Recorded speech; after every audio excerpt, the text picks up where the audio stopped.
Hello and welcome back to the Gaming Dave. It's time for another review. This will be my second ever review and I'm really looking forward to it. It's about the hero brawler Heroes of the Storm. Yes, that is the Blizzard MOBA, if you will. I'm going to be kind of alternating around between hero brawler and MOBA and names like that. You can call it whatever you want. I just want to make a quick note about MOBAs and the comparison to MOBAs. I have not played many MOBAs myself.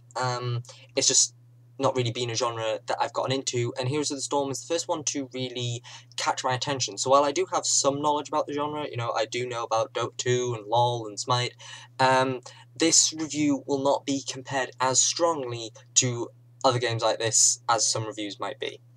So let's get on with it, shall we? So we're going to start with the premise, the lore, the backstory, something that Blizzard really excel in its games, and this one is no different. The premise of Heroes of the Storm is that between all of the universe that makes up the Blizzard games, Warcraft, Starcraft, Diablo, and a set of heroes known as the Lost Vikings from a classic Blizzard game, there is this dimensional limbo called the Nexus. This Nexus is controlled by some mysterious higher power, and what this Nexus does is bring in heroes and significant characters from these universes and makes them fight in a series of battlefields. And this is a fun premise and is very well executed. Which is to kind of be expected for a Blizzard game, but it's definitely shown in Heroes of the Storm, and the game is explained very well in the tutorials, and it also allows for further expansion in the coming months and years, and that's already been planned with a new patch that's going to be focusing on the Diablo stuff a bit. So let's move on to kind of the presentation of the game and how it all looks. The UI is very simple and easy to navigate with no additional complications. It's all wrapped inside a simple yet elegant design. The heroes are created true to Blizzard form and faithful to their original characters. All of these are fantastically done, and that's not the only thing Blizzard has done right in terms of its design. Heroes of the Storm has 7 maps, with another being scheduled for a future patch, like I mentioned earlier. These maps are brilliantly designed, great to look at, and continue the simple elegance that Heroes of the Storm maintains throughout the rest of its designs. Now, while I said I was going to try and stay away from games similar to this for this review, when it comes to the aspect of gameplay, it's very hard to talk about that without thinking of it as a MOBA, as something similar to Dota 2 and LoL and things like that. And it very much follows a similar format with lanes and minions and mercenaries and a final objective. However, that's just kind of part of the genre in a sense, so you can't really complain about that per se. However, the differences begin in the objective focused maps that makes heroes particularly stand out.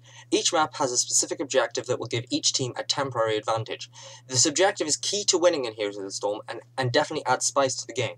While this advantage can be a bit overpowered, it definitely adds flavour to the game and breaks the potential monotony that comes with lane pushing.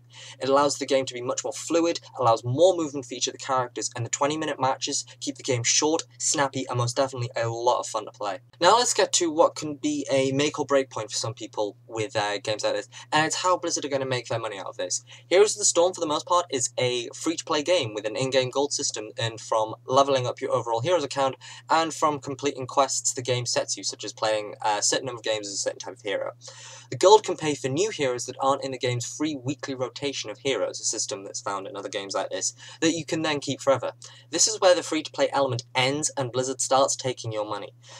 You can pay for these heroes in packs, there'll be like certain ones that come under a certain pack, or you can buy these individually for a range of costs depending on how much I think Blizzard sort of values these heroes or how recent these heroes have come out.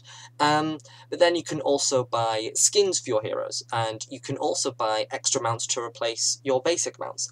Now, this is, for me, one of the key hindrances of this game, because the pricing is actually quite aggressive, and because you can't buy these skins and mounts with gold, that could be annoying for some that are mainly just kind of getting through on earning the gold and working hard to get all these heroes. So maybe it's something that they're going to change in the future, but for now, just be advised of the fact that the pricing can be quite aggressive for some of the extra content. Now, a podcast I listen to quite often is Total Biscuit's Co-Optional Podcast, and in this podcast, one episode, I can't remember who said it, but they said that Heroes of the Storm was the Smash Brothers of MOBAs, essentially meaning that this game could just be an intermediary for hardcore MOBA players who play LoL, Dota, Smite, whatever, who want something a bit more casual while also being accessible to those newer to MOBAs.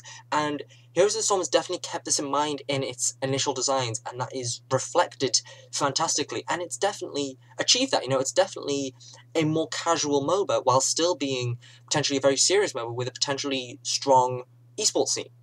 There's already been events and kind of that, and of course there'll be events at BlizzCon when that comes around this year, and as long as Blizzard keep this idea in mind and they don't try to take themselves too seriously with Heroes of the Storm, then this game could remain important for many years to come. In conclusion, Blizzard's foray into the world of hero brawlers and MOBAs has been an initial success. Fun to play, quick to learn, with depth and accessibility to MOBA veterans and newer players alike. The key hindrance of this game, though, is the aggressive costs, and it doesn't stop the game being a lot of fun to play, and it's definitely a good twist upon this genre that I think has been needed for a long time. So overall, I'm going to give this game an 8 out of 10. So very solid game, would most definitely recommend it. I'm going to recommend it to all my friends, and I hope you enjoyed this review. I'm the Gaming Dave. See you next time.